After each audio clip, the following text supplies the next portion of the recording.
আসসালামু আলাইকুম ওয়া রাহমাতুল্লাহি ওয়া বারাকাতুহু।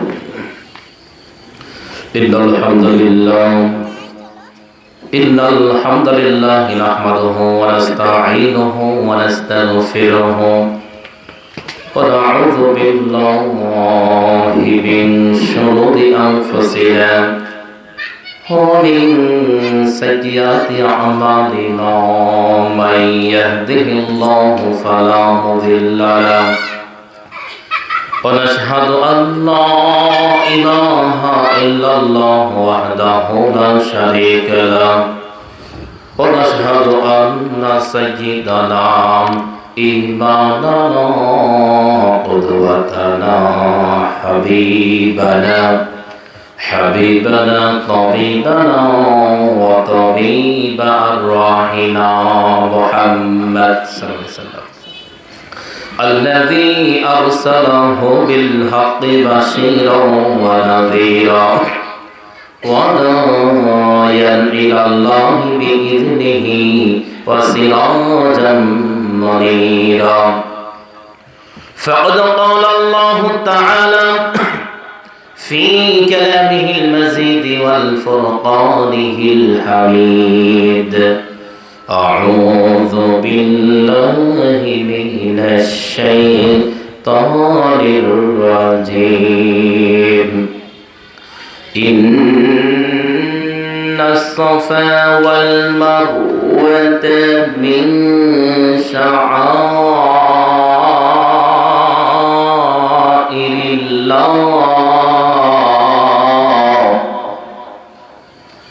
فمن حج البيت واعتمر فلا جناح عليه أن يطوف بهما ومن تطوع خيرا فإن الله شاكر عليم أعوذ بالله من الشيطان الرجيم لا تنالوا البر حتى تنفقوا مما تحبون وما تنفقوا من شيء فإن الله به عليم أعوذ بالله من الشيطان الرجيم إن الله وملائكته يصلون على النبي يا أيها الذين آمنوا صلوا عليه وسلموا تسليما আমরা সকলেই জবান খুলে দরুদ ইব্রাহিম পড়ি। মাইকের আওয়াজ যত দূর পর্যন্ত যাচ্ছে আমরা প্রত্যেকেই যেখানে যে অবস্থায় আছি সেখান থেকে দরুদ ইব্রাহিম পড়ি। আল্লাহুম্মা সাল্লি আলা মুহাম্মাদিন ওয়া আলা আলি মুহাম্মাদ কামা সাল্লাইতা আলা ইব্রাহিম ওয়া আলা আলি ইব্রাহিম ইন্নাকা হামিদুম মাজিদ। আল্লাহুম্মা বারিক আলা মুহাম্মাদিন ওয়া আলা আলি মুহাম্মাদ كما باركت على إبراهيم وعلى آل إبراهيم إنك حميد مجيد أو كما قال النبي صلى الله عليه وسلم حدثنا ابن عمر حدثنا عبد الله بن معاذ الصنعاني عن معمر عن عاصم بن ناصر عن وائل عن معاذ بن جبل قال كنت مع النبي صلى الله عليه وسلم في سفر فأصبحت يوما قريبا منه ونحن نسير فقلت يا رسول الله أخبرني بعمل يدخلني الجنة ويبعدني عن النار لقد سألتني عن عظيم وإنه لا يسير ما يسره الله عليه تعبد الله ولا تشرك به شيئا وتقيم الصلاة وتؤتي الزكاة وتصوم رمضان وتحج البيت رواه الترمذي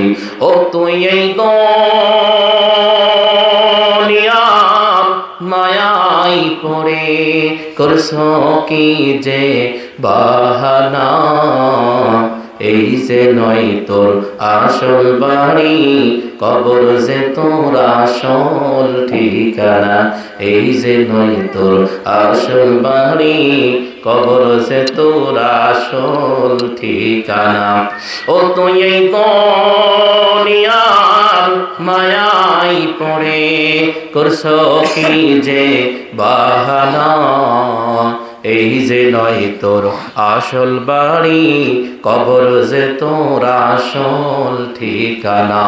এই যে নয় তোর আসল বাড়ি, কবর যে তোর আসল ঠিকানা। ভাই বেরাদার যারাই ছিল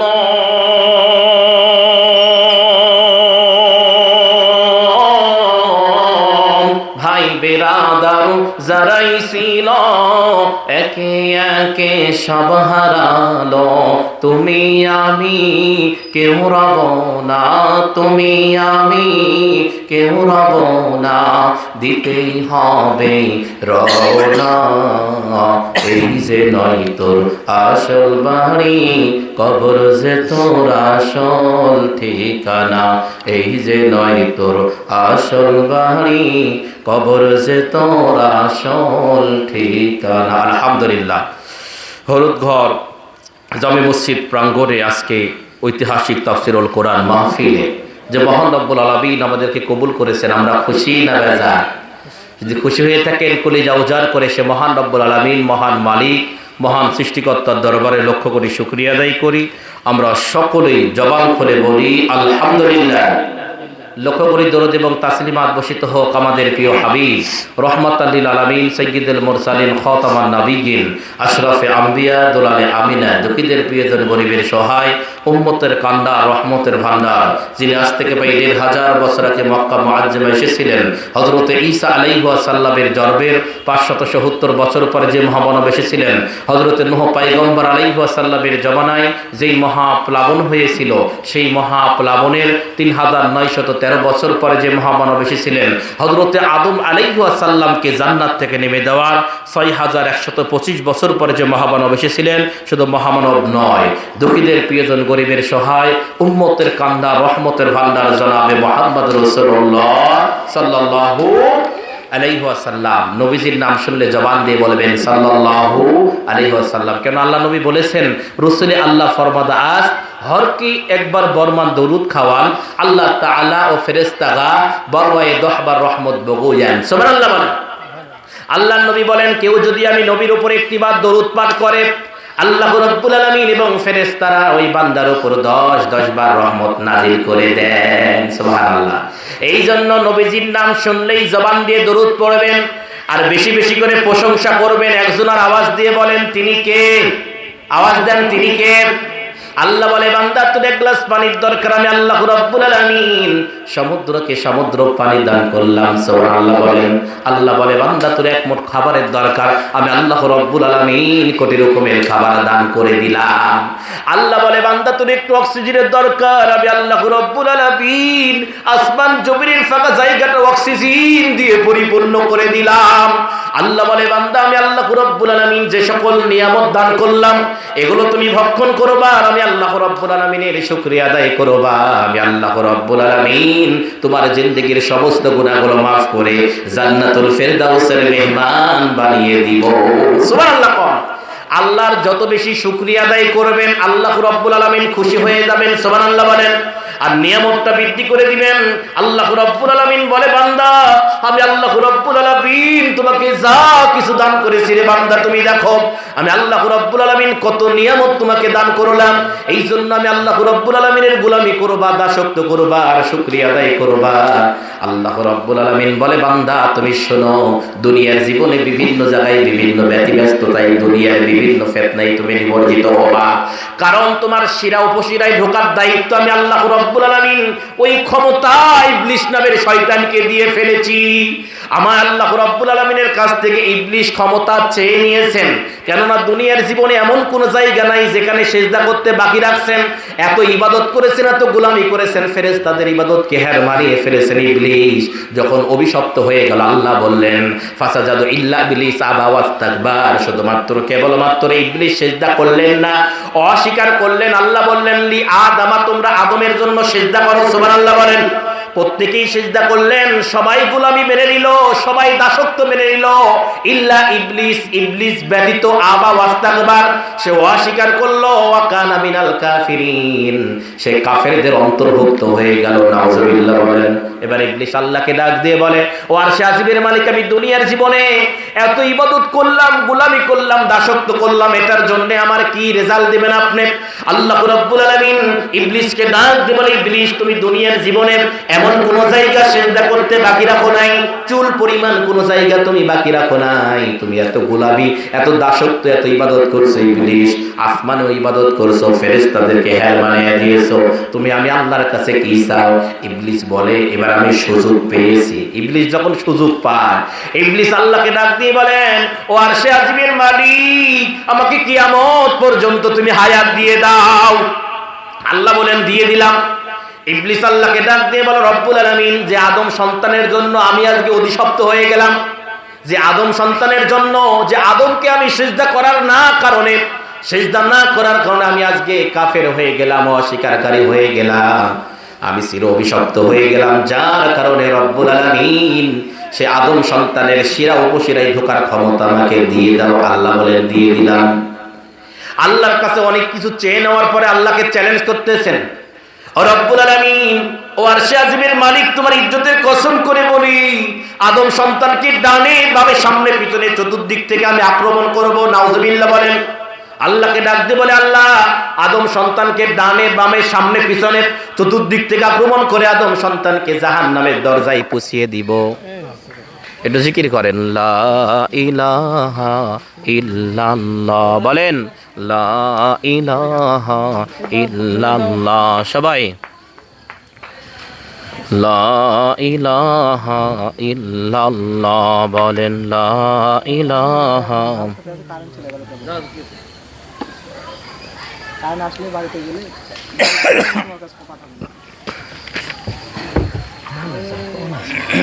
সময় লাগবে না।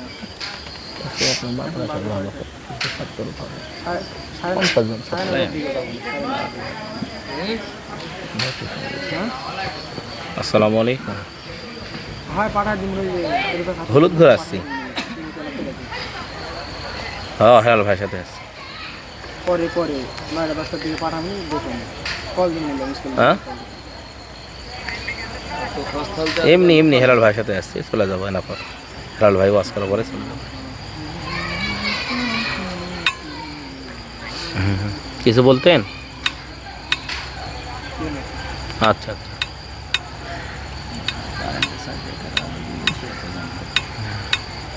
এটা আবার দিলে আলো কমে যাবে। মাইক দিলে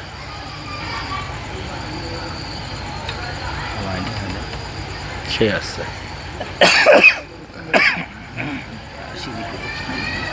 কিছু হবে না, দুটো টান মারলে কাশি কোনটা হারিয়ে যাবে। একটা গ্লাস পানি,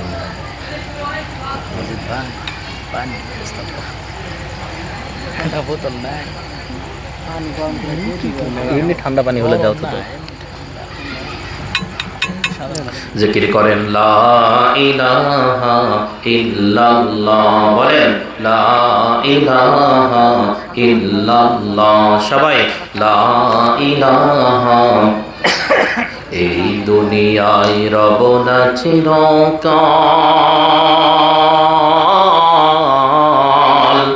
একদিন ভাঙবে রে বাজার, বলেন লা ইলাহা ইল্লাল্লাহ, সবাই লা ইলাহা।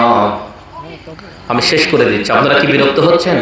তাহলে যেটা বলতেছিলাম, ইবলিস আবা ওয়াস্তাকবার, সে অস্বীকার করলো, ওয়া কানা মিনাল কাফিরিন, সে অস্বীকারীদের অন্তর্ভুক্ত হয়ে গেল। নাউজুবিল্লাহ বলেন। এবার ইবলিস আল্লাহকে ডাক দিয়ে বলে, আল্লাহ, আমি তো সারা জিন্দেগি তোমার ইবাদত করলাম, গোলামি করলাম, দাসত্ব করলাম, পৃথিবীর এমন কোন জায়গা সেজদা করতে চুল পরিমাণ আমি ইবলিস বাকি রাখি নাই, তো এগুলোর জন্য আমাকে কি দিবা? আল্লাহ বলে, ইবলিস তুমি যা চাইবা আমি আল্লাহ তোমাকে তাই দিব। সুবহানাল্লাহ বলেন। মুহাদ্দিসিনে কিরাম বলতেছেন, ইবলিস যদি আল্লাহর কাছে বলতো, আল্লাহ তোমার জান্নাত দাও, তা আল্লাহ রাব্বুল আলামিন ইবলিসকে জান্নাত দিয়ে দিতেন। সুবহানাল্লাহ বলেন। কিন্তু ইবলিস সেটা চাই নাই। ইবলিস চেয়েছেন কি, রব্বুল আলামিন কিয়ামত পর্যন্ত আমাকে হায়াত দিয়ে দাও। আল্লাহ বললেন দিয়ে দিলাম। আল্লাহকে বলতেছে, আল্লাহ আদম সন্তানের শিরা উপশিরায় ঢোকার ক্ষমতা দিয়ে দাও, প্রত্যেকের শরীরে যেন একই সাথে ঢুকতে পারে। দুইজন মারামারি লাগছে, শয়তান তো একটা, এখন কার ভিতর আছে বলে? এ ক্ষমতা আল্লাহর কাছ থেকে ইবলিস চেয়ে নিয়েছে। অনেক কিছু চাওয়ার পরে আল্লাহকে ডাক দে, বলে আল্লাহ যে আদমের কারণে আমি আজকে অভিশপ্ত হয়ে গেলাম, এদেরকে ডানে বামে সামনে পিছনে চতুর্দিক থেকে আমি আক্রমণ করব। নাউজুবিল্লাহ বলবেন না? ইবলিস আল্লাহকে ডাক দে, বলে আল্লাহ তোমার ইজ্জতের কসম, তোমার জাতের কসম, তোমার সিফতের কসম, রব্বুল আলামিন যে আদম সন্তানের জন্য আমি আজকে অভিশপ্ত হয়ে গেলাম, তাদেরকে ডানে বামে সামনে পিছনে চতুর্দিক থেকে আমি আক্রমণ করে তাদেরকে জাহান্নামে পৌঁছিয়ে দিব। এবার আল্লাহ রব্বুল আলামিন ইবলিসকে ডাক দিয়ে বলতেছে, ইবলিস তোমার সিদ্ধান্ত যদি এটাই হয়, তা আমি আল্লাহ রব্বুল আলামিনের সিদ্ধান্ত তুমি জেনে নাও। আমার আদম সন্তানগুলোকে তুমি ডানে বামে সামনে পিছনে চতুর্দিক থেকে আক্রমণ করবা। তোমার ফাঁদে পা দিয়ে আমার গোলামগুলো যদি অন্যায় অপরাধ করে আর নিজ দিকে সেজদা দিয়ে ওপর দিকে আমি আল্লাহর কাছে যদি দরখাস্ত দেয় আর বলে, আল্লাহ সারাদিন দুনিয়ার অশ্লীলতার সাথে জড়িত ছিলাম, রব্বুল আলামিন ডানে বামে সামনে পিছনে চতুর্দিক থেকে গুনাহ করে ফেলেছি, আল্লাহ রব্বুল আলামিন কোথা গুনাহ করেছি জানি না, জাহিরি বাতিনি জানা অজানা ছোট বড় হাতের পায়ের, রব্বুল আলামিন আমাদের গুনার দিকে না তাকিয়ে তোমার রহমান জব্বার গফফার সাত্তার নামের ওসিলা করিয়া আমাদের জিন্দেগানির জাহিরি বাতিনি শিরকি বেদআতি জানা অজানা ছোট বড় হাতের পায়ের চোখের আল্লাহ যত গুনাহ আছে রব্বুল আলামিন সমস্ত গুনাহগুলো তুমি মাফ করে দাও। আল্লাহ বলে, ইবলিস আমার আদম সন্তান নিজ দিকে সেজদা দিয়ে উপর দিকে আমি আল্লাহর কাছে হাত তুলে যদি একটাবার দরখাস্ত দেয়, আমি আল্লাহ তার জিন্দেগির সব গুনাহ মাফ করে দিব। সুবহানাল্লাহ বলেন। আল্লাহ এত দয়াবান, আল্লাহ হলেন মেহেরবান। সুবহানাল্লাহ বলেন। এই জন্য আল্লাহ রব্বুল আলামিন যে কথাগুলো বলতেছে, আল্লাহর এত দয়া। ইমাম আল্লামা আশরাফ আলী থানভী দেহলভী রহমাতুল্লাহি আলাইহি খুতবায়ে ও বয়ানের 3 নম্বর খণ্ডে একটা উদাহরণ দিয়েছেন। উনি বলেন, যখন কোনো মানুষ আল্লাহর কাছে অন্যায় অপরাধ করে আল্লাহর কাছে মাফ চায়, আল্লাহ এত খুশি হয়ে যায়। একজন ব্যক্তি মরুভূমির ভিতর দিয়ে যাচ্ছেন, 7 দিনের সফর। আপনারা হয়তো মরুভূমি দেখেন নাই। মরু প্রাণী হচ্ছে উট, ওরে পূর্ব দিক করে ছেড়ে দিবেন, ও পূর্ব দিকে যাবে, ওর লোকেশন কখনো মিস হবে না। সুবহানাল্লাহ বলেন। আমি আপনি মান্দার বিলের ভিতর 10টা মিনিট অন্ধকারে হাঁটতে লাগে, খালি ঘুরবো একই জায়গায়। অনেক সময় আপনাদের জীবনে এরকম হয়েছে কিনা জানি না, বিলের ভিতর অন্ধকারে হাঁটতেন, ঘুরে ফিরে কেন রাস্তা কি ভুল করলাম, কিছুক্ষণ দাঁড়িয়ে ডানে বামে চিন্তা ভাবনা করে আলো দেখে গেছেন, আপনি হয়তো দিক ঠিক করছেন। মরুর প্রাণী, তার নাম হচ্ছে উট। আল্লাহ রাব্বুল আলামিন উটের ভিতর কিছু আধুনিক ফিউচার দিয়েছেন আল্লাহ রাব্বুল আলামিন তখন থেকেই, কারণ মরুর প্রাণী হচ্ছে উট, উনি পূর্ব দিক করে ছেড়ে দিবেন, পূর্ব দিকেই চলে যাবে। তো একজন ব্যক্তি উটের পিঠে খাদ্য নিয়ে 1 সপ্তাহ সফর, 3 দিন জার্নি করার পরে খুবই ক্লান্ত হয়ে গিয়েছে। একটা খেজুর গাছ পেয়েছেন, খেজুর গাছে উটটা বাঁধছেন, বাঁধার পরে সেখানে বিশ্রাম নিয়েছেন, ঘুমিয়ে গিয়েছেন। এবার আল্লাহর বান্দাটা ঘুম থেকে জাগ্রত হয়ে যাকে গাছের সাথে যে উটটা বাঁধা ছিল সেটা নাই। আল্লাহর বান্দা মহা টেনশনে, উটের পিঠে খাবার ছিল, আর আমি যেই পর্যন্ত অনেক কষ্ট করে মেহনত করে এসেছি, আর তো ওই পর্যন্ত আমি রিটার্ন যেতে পারবো না। একদিকে মরুভূমির বালুগুলো অনেক উত্তপ্ত, অপরদিকে আমি লোকেশন মিস্টেক করে ফেলবো। এবার আদম সন্তান টেনশনে পড়ে গেল, চিন্তায় পড়ে গেল, কি করা যায়, মৃত্যু ছাড়া উপায় নাই, কোনো রাস্তা নাই, পথ নাই, আমি কেমনে যাব, যতই হাঁটাহাঁটি করব ঘুরে ফিরে ওই এক জায়গায় আসবে। কথা কি বুঝতে পারতেছেন? এবার আদম সন্তান টেনশনে পড়ে গেল, উনি চিন্তা ভাবনা করেন, মরতে হবে, মরার ছাড়া বিকল্প কোনো রাস্তা নাই, পথ নাই, যখন মরতেই হবে আবার ঘুমিয়ে নি, আবার আরাম করে আবার ঘুমিয়ে নিয়েছেন, আবার পূর্বের ন্যায় আবার যখন ঘুমিয়ে গিয়েছেন, ঘুম থেকে জাগ্রত হয়ে দেখে গাছের সাথে উটটা বাঁধা আছে। সুবহানাল্লাহ বলেন। আচ্ছা বলেন তো, এই আল্লাহর বান্দাটা খুশি না বেজার? কথা বলেন। এই এত খুশি হবে একজন মৃত ব্যক্তি জীবিত হলে যেমন খুশি হয়। সুবহানাল্লাহ বলেন। আল্লামা আশরাফ আলী থানভী দেহলভী রহমাতুল্লাহি আলাইহি খুতবায়ে বয়ানের 3 নম্বর খণ্ডে উদাহরণ দিয়ে বলেন, এই ব্যক্তি যত খুশি হয়েছে হারানো উটটা পাওয়ার পরে, মানে মৃত ব্যক্তি জীবিত হলে যেই রকম খুশি হয় এইরকম খুশি হয়ে গেছেন। আল্লাহর কোনো গোলাম যখন আল্লাহর কাছে অন্যায় করে অপরাধ করে আল্লাহকে বলে, রব্বুল আলামিন জীবনে অনেক গুনাহ করে ফেলেছি, আল্লাহ তুমি আমাকে মাফ করে দাও, সঙ্গে সঙ্গে আল্লাহ রব্বুল আলামিন এই বান্দার চাইতে বেশি খুশি হয়ে তার জীবনের সমস্ত গুনাহগুলো মাফ করে তার জিন্দেগিটা আল্লাহ রাব্বুল আলামিন নেকি দিয়ে পরিপূর্ণ করে দেন। সুবহানাল্লাহ বলেন। এই জন্য আমরা অন্যায় করব, মানুষ মাত্র ভুল হবে, ইনসান ভুল হবেই। আল্লাহ রাব্বুল আলামিন আমাদেরকে এমন কিছু দিয়েছেন, আমরা অন্যায় করব, অপরাধ করব, ভুল হবে, কিন্তু ক্ষমা চাইতে হবে একজনের কাছে। আওয়াজ দিয়ে বলেন তিনি কে? কথা বলেন। আহা, আল্লাহর কাছে যদি ক্ষমা চান, আল্লাহর কাছে যদি মাপ চান, আল্লাহ এত দয়ালু, এত মেহেরবান। আপনার জীবনে এমন গুনাহ আছে আপনার মা বাবা জানে না, আত্মীয় স্বজন জানে না, সন্তান জানে না, গ্রামবাসী জানে না। যদি গ্রামবাসী জানে, আজকে আপনাকে সমাজ থেকে মাইনাস করে আটক দিয়ে দিবে। কথা বলেন ঠিক কিনা? আপনার মা বাবা জানলে জীবন ও সারা জিন্দেগি আপনাকে সন্তান বলে ডাকবে না, নাউজুবিল্লাহ বলেন। আপনার স্ত্রী জানলে আপনার স্বামী বলে ডাকবে না। স্বামী যদি জানে আপনার স্ত্রী আপনার বিষয়ে জানে, তাহলে আপনার স্বামী কোনোদিন স্ত্রী বলে আপনাকে পরিচয় দিবে না। সন্তান যদি জানে আপনাকে মা বাবা বলে ডাকবে না। আচ্ছা বলেন তো, আপনি যে অন্যায়গুলো করেছেন, আপনার মা বাবা জানে না, ভাই বোন জানে না, আত্মীয় স্বজন বন্ধু বান্ধব কেউ জানেন না, একজন জানেন, আওয়াজ দিয়ে বলেন তিনি কে? আল্লাহ বলে, বান্দা তুমি অন্যায় করেছো, অপরাধ করেছো, আমি আল্লাহর কাছে চলে আসো, আমি আল্লাহ রাব্বুল আলামিন তোমার জন্য তওবার দরজা খুলে দিলাম। সুবহানাল্লাহ বলেন। আল্লাহ বলে, বান্দা তুমি যদি আমার কাছে একবার তওবা করো, আমি আল্লাহ রাব্বুল আলামিন তোমার জীবনের সব গুনাহ তো মাফ করে দিব। আবার আমি আল্লাহ রাব্বুল আলামিন ওই আমলনামাটা ইয়াগফির লাকুম যুনুবাকুম, আল্লাহ রাব্বুল আলামিন সব ক্ষমা করে জিন্দেগির গুনাহ আবার ভালো নেকি দিয়ে পরিপূর্ণ করে দিবেন। সুবহানাল্লাহ বলেন। এই জন্য আসেন আমরা আল্লাহর কাছে একটু ক্ষমা চাই, আল্লাহর কাছে একটু মাপ চাই। আল্লাহর কাছে যদি বলেন, আল্লাহ অন্যায় করেই ফেলেছি, তুমি একটু ক্ষমা করে দাও না, আর জীবনে কখনো করব না। আল্লাহ বলবে, বান্দা তুমি আমার কাছে মাপ চেয়েছো, আমি আল্লাহ তোমার জীবনের সব গুনাহ মাফ করে দিলাম। সুবহানাল্লাহ বলেন। এই জন্য বিশেষ করে আপনারা যারা আজকে তাফসীর মাহফিলের আয়োজন করেছেন, এত বড় একটা গ্রাম, সাইটে মেলাও দেখলাম, লোকজন অনেক মানুষ। আরে ভাই, এত সুন্দর আয়োজন কইরা যদি আপনারা ওখানেই বসে থাকেন, তো এই বাহির থেকে মেহমান আনার কি প্রয়োজন বলেন? এ তাফসীর মাহফিল দিয়ে এরকম নাটক অভিনয়ের তো প্রয়োজন নেই। আপনারা দায়িত্বশীল। আজকে ওয়াজ মাহফিলের আয়োজন করেছেন, দেখেন গ্রামের ভিতর বসে আছে বিআইকে নিয়ে, বিএনকে নিয়ে বসে আছে, ভাবির পাঁচ রোদ বসতে গল্প করতেছে। আমি কি মিথ্যা কথা বলতেছি? কথা বলেন, কথা বলেন। তাহলে এগুলোই যদি করবেন, তা তাফসীর মাহফিলের আয়োজন কেন দিয়েছেন? নাচ গানের আয়োজন দিতেন, মমতাজকে নিয়ে আনতেন, এখন তো জেলের ভিতর আছে, তার তো আনবেরও পাবেন না, মহাবিপদ। কথা কি বুঝতে পারতেছেন? তো এই জন্য আসেন আমরা পরিবর্তন হই। যারা তাফসীর মাহফিলের আয়োজন করেছেন, করার পরে যারা বাসায় বসে আছেন, আপনারা যদি বাসায় বসে থাকেন, কিয়ামতের ময়দানে আসামির কাঠগড়ায় আপনাদেরকে দাঁড়াতে হবে, হিসাব দিতে হবে। আপনারা তাফসীর মাহফিল, পুরো গ্রামবাসী কিয়ামতের ময়দানে জেনাকারের কাতারে দাঁড়াবেন, জেনাকারের কাতারে, মিথ্যাবাদীর কাতারে দাঁড়াবেন, বেঈমান নাফরমানের কাতারে দাঁড়াবেন। আপনারা আয়োজন করে বাসায় বসে থাকবেন। উচিত মসজিদ কমিটি, বিশেষ করে যারা ম্যানেজিং কমিটি আছে, প্রত্যেকটা বাড়িতে লাঠি নিয়ে পিটন ফেলা উচিত তাদের। বাসায় থাকবেন কেন এই সময়? আপনারা এশার সলাত হয়ে গিয়েছে, তারপরে আধা ঘন্টা সময় পার হয়ে গিয়েছে। আমি তো 2-4 মিনিট এমনিতে একটু কথা বলার জন্য উঠলাম, এখন পোস্টার ঘুরি তো বক্তাগুলো উঠবে। তা আপনাদের উচিত না? বিবেককে খাটানো প্রয়োজন না? প্রতিদিনকে এই জায়গায় তাফসীর মাহফিল হবে, বছরে একটা দিন তাফসীর মাহফিল হবে এই মসজিদের পক্ষ থেকে, তো সেটার কি হক আদায় করা দরকার না? রমজান মাসে মুসল্লিক জায়গা দেওয়া যায় নাই, মাঝে মধ্যে চিল্লি লাগছে যে কি কমিটি করে, মসজিদ বড় হয় না, এই হয় না, এরকম আছে না? নাই। আহা, তাফসীর মাহফিলের আয়োজন করে বাসায় পড়ে থাকে, কি হিসাব দেবেন কিয়ামতের ময়দানে? কোন আদম সন্তান 5টি জিনিসের হিসাব দেওয়ার আগে তার পা সামনের দিকেও যাবে না, পিছনের দিকেও যাবে না। আহা, এই জন্য আসেন আমরা চেষ্টা করি, সময়কে মূল্যায়ন করি, কোন পথে খরচ করতেছেন। এজন্য আসেন প্রত্যেকেই নিজেদের অবস্থান থেকে, যারা এখনো বাসায় বসে আছেন, দয়া করে অনুগ্রহ করে আপনাদের কাছে জোরহাট করতেছি, রিকোয়েস্ট করতেছি, বাপজান, আমার যুবক ভাইরা যারা এখনো বাসায় আছেন, বেশি সময় না, 2-2.5 ঘন্টা সর্বোচ্চ চলবে, তারপরে এমনিতেই অটোমেটিক বন্ধ হয়ে যাবে। কথা কি বুঝতে পারতেছেন? 9টা বাজাই গেছে, আর মাত্র 2-3 ঘন্টা চলবে ইনশাল্লাহ। এটা গানের কনসার্ট হলে 50 টাকা যদি ইয়াও কাটা হতো, ভাউচার কাটা হতো, টিকিট নেওয়া হতো, তাও সিরিয়াল দেওয়া যেত না। কথা কি বুঝতে পারতেছেন? আমাদের ঈমান আজকে কোন পর্যায়ে?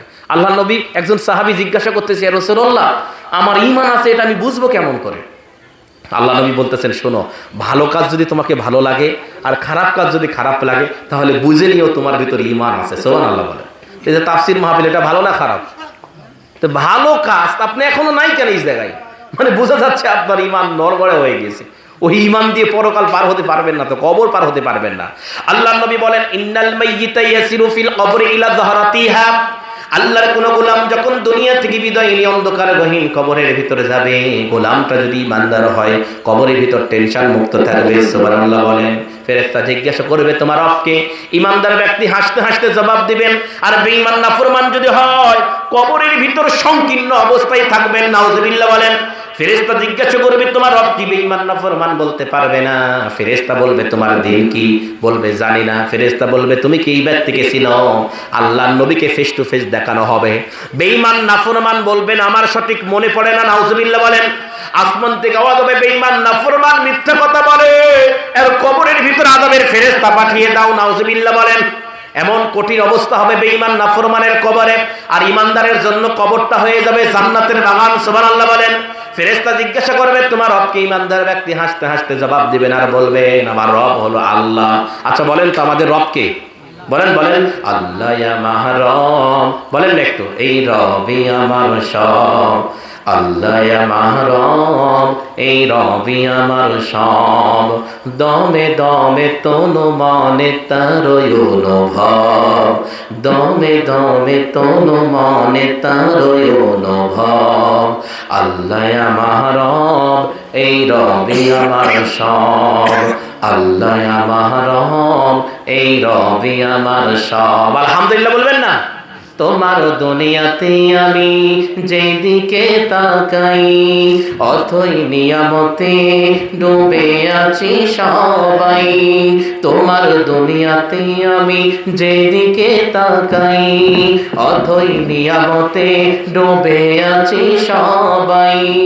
যার হয়েছ তুমি ওগো তার হয়েছে সব, তার হয়েছে সব, আল্লাহ আমার রব, এই রবি আমার সব। আলহামদুলিল্লাহ বলেন। একটা হাদিস বলে আমি ছেড়ে দিচ্ছি, বুখারীর হাদিস। আল্লাহর নবী বলেন যেখানে কোরআনের কথা হয় সেই জায়গাতে চতুর্দিকে প্রথম আসমান পর্যন্ত ফেরেশতা বেষ্টন করে নেয়, সুবহানাল্লাহ বলেন। এবার ফেরেশতাদেরকে আল্লাহ ডাক দিয়ে বলো ফেরেশতারা তোমরা ওই জায়গাতে হলুদ ঘর জামে মসজিদ প্রাঙ্গণের আজকে তাফসীর মাহফিলে তোমরা কেন ঘিরে নিয়েছো? ফেরেশতা বলে আল্লাহ তোমার কিছু গোলাম তুমি আল্লাহ রাব্বুল আলামিনকে নিয়ে আলোচনা করে তোমার কথা শোনার জন্য বসে গেল। আল্লাহ বলে ফেরেশতা শোনো তারা আমার কাছে কি চায়? ফেরেশতা বলে আল্লাহ তাদের মনের ভিতর তোমার কাছে জান্নাত চাই, সুবহানাল্লাহ বলেন। এই জান্নাত কে কে চান? হাত তুলে একটু তাকবীর দেন তো। লিল্লাহে তাকবীর, লিল্লাহে তাকবীর। আল কোরআনের আলো, আল হাদিসের আলো, লিল্লাহে তাকবীর। আলহামদুলিল্লাহ বলেন। ফেরেশতা বলে আল্লাহ তারা তোমার কাছে জান্নাত চায়। আল্লাহ ফেরেশতাদেরকে ডাক দিয়ে বলেন ফেরেশতারা আমার ওই বান্দাগুলো কি আমি আল্লাহ রাব্বুল আলামিনের জান্নাতটা দেখছেন? ফেরেশতা বলে আল্লাহ তোমার ইজ্জতের কসম করে বলি তারা তোমার জান্নাতটা দেখে নাই। সঙ্গে সঙ্গে আল্লাহ বলে তাদের নাম তোমরা জান্নাতের খাতায় লিস্ট করে নাও, সুবহানাল্লাহ বলেন। মানে আপনারা যারা এখানে বসে গেছেন আপনাদের নাম বুখারী মুসলিমের বর্ণনায় আল্লাহ নবী বলতেছেন আল্লাহ জান্নাতের খাতায় আপনাদের নামগুলো লিস্ট করে নিয়েছে, সুবহানাল্লাহ বলেন। আহা কত দামি মানুষ আপনারা। যারা বাসা থেকে বাইর হয়ে এই প্যান্ডেলের দিকে আসতেছে তাদের পায়ের নিচে ফেরেশতারা পাখা বিছিয়ে দিয়েছে, সুবহানাল্লাহ বলেন। আহা আপনি যদি জানতেন ভাই, আপনি যদি বুঝতেন আপনার কিসের ভাবি আর কিসের শালি ওগুলো লাত্তি মেরে ফেলে দিয়া আপনি প্যান্ডেলে চলে আসেন, আলহামদুলিল্লাহ বলেন। এজন্য আসেন আপনাদের কাছে রিকোয়েস্ট করি জান্নাতের বাগান। আহা জান্নাত কত দামি জানেন? হীরা মুক্তা মানিক দিয়ে সাজানো থাকবে, দুধের জন্য নদী থাকবে, সরাজের জন্য নদী থাকবে, সুবহানাল্লাহ। বুঝাতে পারবো না, পৃথিবীর কোনো ভাষা নাই যেই ভাষা দিয়ে জান্নাতের উজ্জ্বলতা, জান্নাত যে কত দামি, জান্নাতের একটা জানালার শিক যদি বিক্রি করা হয় এইরকম পৃথিবীকে লক্ষ কোটি বার বেচা কিনা করা হবে, সুবহানাল্লাহ। সে জান্নাত আপনি পাবেন যদি আজকে তাফসীর মাহফিলে আসেন, আলহামদুলিল্লাহ বলেন। আল্লাহ রাব্বুল আলামিন আমাদেরকে তৌফিক দান করেন, সকলে আল্লাহুম্মা আমিন। আপনাদের কাছে আবারও দত্ত আহ্বান ডেকে আমি রিকোয়েস্ট করতেছি যারা এখনো বাসায় বসে আসেন আমার বাপজানেরা, যারা মসজিদে নামাজ পড়তে দেখলাম 3-4 কাতার মুসল্লি, তারাও যদি আসে বসে এখানে তো আলহামদুলিল্লাহ, আলহামদুলিল্লাহ বলেন। তারা গেল কোথায়? মসজিদে নামাজ পড়ে গেল কোন জায়গায়? আমি তো বুঝতে পারলাম না, আমি তো মনে করলাম এই জায়গায় আসবে। প্রত্যেকের কাছে রিকোয়েস্ট করব ম্যানেজিং কমিটি যারা আছেন, মসজিদ কমিটি আর কমিটির উপর খালি চাপায়া দিবেন না, আপনারা যারা আছেন গ্রামের প্রত্যেকেই দায়িত্বশীল, আপনারও একটা দায়িত্ব আছে, আরো 2-4-10 জনকে নিয়ে এখানে চলে আসেন। আল্লাহ যেন আমাদেরকে সে তৌফিক দান করেন, সকলে আল্লাহুম্মা আমিন। সুবহানাকাল্লাহুম্মা বিহামদিকা আশহাদু আল্লা ইলাহা ইল্লা আনতা আস্তাগফিরুকা ওয়া আতুবু ইলাইক। আসসালামু আলাইকুম ওয়া রাহমাতুল্লাহি ওয়া বারাকাতুহু। আলহামদুলিল্লাহ, এতক্ষণ ধরে আমরা এম আব্দুল হাকিমের কাছ থেকে কোরআন এবং হাদিসের কথা শুনলাম। আজকে এখন আমাদের মঞ্চে উপবিষ্ট হয়েছেন আজকের এই ইসলামী জালসার যিনি সভাপতি পরিচালনার দায়িত্বে রয়েছেন জনাব আলহাজ মাওলানা মোহাম্মদ মঞ্জুর হুসাইন, অধ্যক্ষ কোরআনপুর কামিল মাদ্রাসা, তিনার আসন গ্রহণ করার জন্য আমি